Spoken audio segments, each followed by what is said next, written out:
এমন একটি অস্ত্র যা একদিনে রাশিয়ার 50টিরও বেশি স্থাপনাকে চোখের পলকেই গুড়িয়ে দিয়েছিল। জানেন কি অস্ত্রের নাম? এই অস্ত্রের নাম হাইমার্স রকেট সিস্টেম।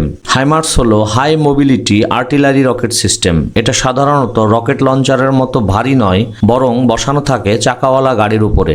ফলে এটি খুব দ্রুত মোতায়েন করা যায়, শত্রুপক্ষকে আঘাত হানা যায়, আবার মুহূর্তের মধ্যে স্থান বদল করা যায়। এই রকেট সিস্টেমটি এতটাই হালকা যে C-130 বিমানে উঠিয়ে এটা এক দেশ থেকে অন্য দেশে পাঠিয়ে দেওয়া সম্ভব। হাইমার্স রকেট সিস্টেমে আছে GPS plus inertial navigation system, যা টার্গেট করতে পারে একদম নিখুঁতভাবে।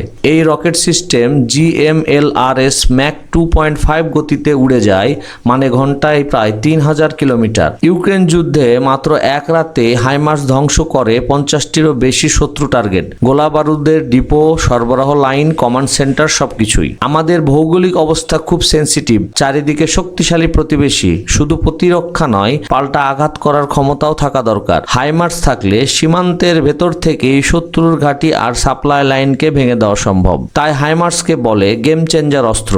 এখন প্রশ্ন হলো, বাংলাদেশেরও কি ভবিষ্যতের নিরাপত্তার জন্য এই রকেট সিস্টেম কেনা উচিত? আপনার মতামত কমেন্টে লিখুন। বন্ধুরা, এমন আরো অসংখ্য মারাত্মক আধুনিক যুদ্ধাস্ত্র সম্পর্কে জানতে আমার ভিডিওটিকে লাইক করুন, শেয়ার করুন, আমার চ্যানেলটিকে সাবস্ক্রাইব করুন। ধন্যবাদ।